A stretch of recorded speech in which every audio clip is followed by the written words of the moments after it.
क्योंकि ऐसा है, जो हम बात कर रहे हैं एक धारणा जिसका हाइपोथेसिस कहते हैं, इस तरह से आप समझिए। और अगर ये सिद्ध हो जाए तो अगर आप ईमानदार हैं तो इसे मानिए, क्योंकि इसी में आपका हित है, आपके खानदान का हित है, आपके शहर का हित है, आपके देश का हित है और सारे दुनिया का हित है। पर इसके लिए लोग जो चाहिए उसके कहा है रामदास स्वामी ने, त्याला पाहिजे जातीचे। इसके लिए लोग होना चाहिए उसी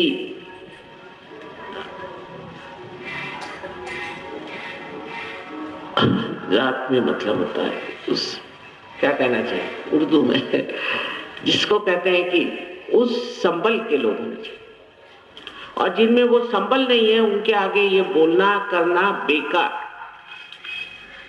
और ईसा मसीह ने भी कहा कि बहुत से लोग आए, आकर के हमसे पूछा, मांगा, लेकिन इनका तो हाल ऐसा है जैसे कि कुछ बीज हैं वो पड़ गए कहीं पहाड़ियों पर, कुछ बीज हैं थोड़े से उग गए और पड़ गए मार्शों में, उसके बाद कुछ बीज हैं वो नष्ट हो गए, थोड़े से जो बीज थे वो असली जमीन से खड़े थे, उनके वृक्ष बने। ऐसे ही लोग चाहिए।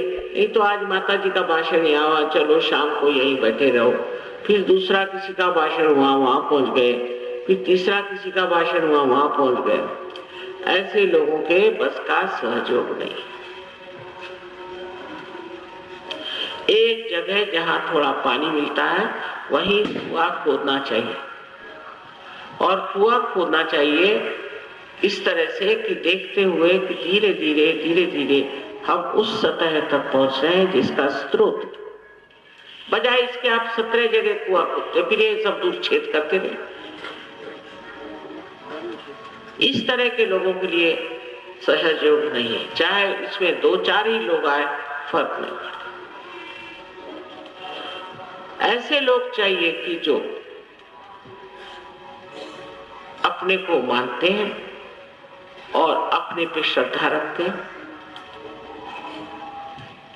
और विचार करते हैं कि आखिर हम हैं कौन, और इस चीज को प्राप्त करने पर वो स्वयं को एक गौरवशाली व्यक्ति समझते हैं और दूसरों में भी ये शक्ति भरने की कोशिश करते हैं।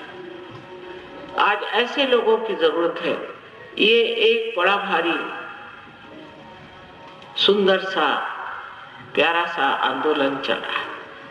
इसमें किसी की काट पीट नहीं, किसी की मारना नहीं, किसी से झगड़ा नहीं, एक प्रेम का आंदोलन है। लेकिन इस प्रेम को प्राप्त करने के लिए पहले आपको अपने प्रति प्रेम होना चाहिए, अपने प्रति मान होना चाहिए। और ऐसे लोग जो कि अपने को कुछ समझते ही नहीं। अभी हम आ रहे थे, एक देवी जी देखिए पार्टी में जा रही थी, मेम साहब बन गए। अब वो किसी तरह से मोटर ही नहीं निकल रही, अब वो जिंदगी भर पार्टी खाती रहे, उससे आगे बढ़ने वाले।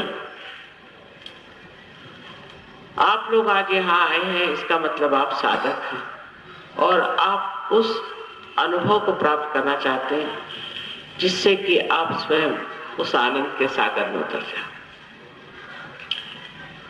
आज देर थोड़ी हो गई आने में, लेकिन आत्मा के बारे में ये बताना है कि आत्मा के प्रकाश में आप जान सकते हैं कि आपके कौन से चक्र खराब है, आपके उंगलियों पर। आप दूसरों के भी चक्र जान सकते हैं, क्योंकि आप एक नई चेतना में जागरूक होते हैं जिसे सामूहिक चेतना कहते हैं। आपकी जो चेतना मनुष्य की चेतना है वो प्रगल्भ हो जाती, बढ़ जाती, और आप महसूस कर सकते हैं कि दूसरे किसी की क्या तकलीफ फौरन। अगर आप अपनी तकलीफ ठीक कर सकते हैं तो आप उनकी भी ठीक कर सकते हैं। यह बिल्कुल सत्य है कि सहयोग में आए हुए लोगों की अनेक तरह की बीमारियां ठीक हो गई, यहाँ तक कैंसर, एड्स भी ठीक, इसमें कोई शक। क्योंकि कुंडलिनी जब इस 6 चक्रों में से गुजरती है तो वो उसे प्लावित करती है, उसको पूरी तरह से नरिश करती है, उनको एक साथ बांधती है, समग्र करती है। और समग्रता से वो जब ऊपर जाकर के इस चारों तरफ फैली हुई परमात्मा की प्रेम सृष्टि से एकाकारिता प्राप्त करती है, तो उसके सहारे हम लोग जान जाते हैं कि हमारे अंदर क्या क्या शक्ति। इस शक्ति के द्वारा हमने देखा है बहुत से संगीतकार, कलाकार बहुत ऊंचे, उनमें से किसी का अहंकार नहीं है।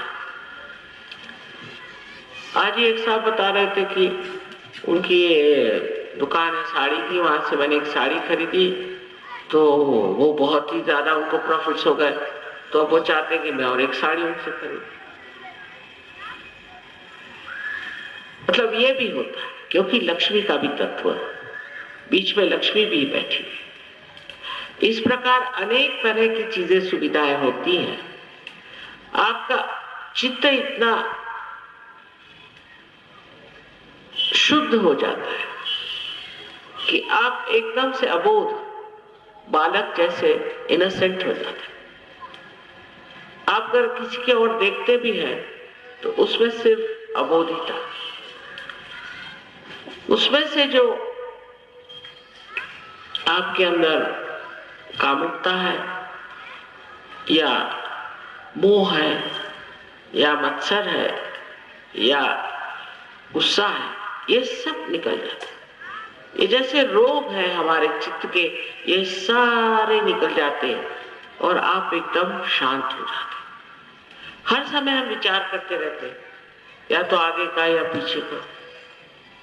और जब कुंडलिनी जागृत होती है तो इन विचारों के बीच में जो जगह है जिसे विलंब कहते हैं, वहां हमारा चित्त स्थिर हो जाता है, वहां हम एकदम शांत हो जाते हैं। और जब ये शांति हमें मिलती है तब हम दूसरों को भी ये शांति दे सकते हैं। ऐसे लोग जहां जाते हैं वहां शांति फैलाते हैं, वहां सुख आता है, आनंद आता है। ऐसी एक आप हस्ती हैं, सिर्फ इस हस्ती को जागृत होना। आप अनेक कार्य कर सकते हैं, पहले इसको आप जागृत कर लें। अभी यहाँ अगर जो लोग बैठे हैं इसमें से आधे मुझे सहयोगी लगते हैं, ये सब आपको बताएंगे कि क्या क्या हुआ, किसका क्या भला हुआ, किसका क्या हुआ। न जाने कितने ज्यादा चमत्कार हुए कि चमत्कार का अर्थ ही चला गया। पर चमत्कार ऐसे नहीं होते कि हाथ से उठा के मैं आपको कोई सोने की चीज दे दूं या कोई हाथ से उठा करके मैं आपको कोई बर्फ पकड़वा दूं या कुछ पहाड़ पकड़वा दूं, ऐसे चमत्कार नहीं। चमत्कार जो होते हैं वो असलियत के चमत्कार होते हैं। किस तरह से आप जीवन में सहूलियत से, सुख से रहते हैं, किस तरह से आपके प्रश्न सारे सॉल्व हो जाते हैं। नहीं तो लोग इतने चमत्कार करने पे लगे रहते हैं जैसा कोई सिनेमा नहीं होता, उस तरह से लोगों को चमत्कार दिखाते और लोग उसी में कर जाते। आप खुद चमत्कार हो जाते, दूसरों के चमत्कार देखते नहीं, आप अपने ही चमत्कार देखते। और आपको खुद ही आश्चर्य होता है कि मैं ये सब कर रहा हूं, अरे मैं तो कुछ भी नहीं था। आप अपने को कुछ भी नहीं समझते हैं, लेकिन जो कुछ भी आप हैं वो बहुत कुछ है। अब मुझे कहना ये है कि आप इतने लोग यहाँ आए हैं, जब मैं आती हूँ तो सब लोग आ जाते हैं, पर जब मैं चली जाती हूँ तो कितने लोग ध्यान करते हैं और कितने लोग इसमें उठते हैं, ये खास चीज। कहीं कहीं रशिया में मैं गई थी तो कहीं पर भी 16,000 से कम आदमी नहीं, 16,000 कम से कम। और साहब 16 की 16 जो जम गए तो कूद पड़े, कोई अधूरा नहीं रहता। आखिर वो लोग न भगवान जानते हैं न कुछ जानते हैं, धर्म नहीं जानते, भगवान नहीं जानते, वो कुछ नहीं मानते, एकदम साफ। और इस कदर वो उतरते हैं सब छोड़ छाड़ करके, ये कैसे? सब्सक्राइब कीजिए कुंडलनी जागरण को और प्रेस कीजिए बेल आइकन को, जिससे कि आपको मिल सके हमारी लेटेस्ट वीडियो सबसे पहले।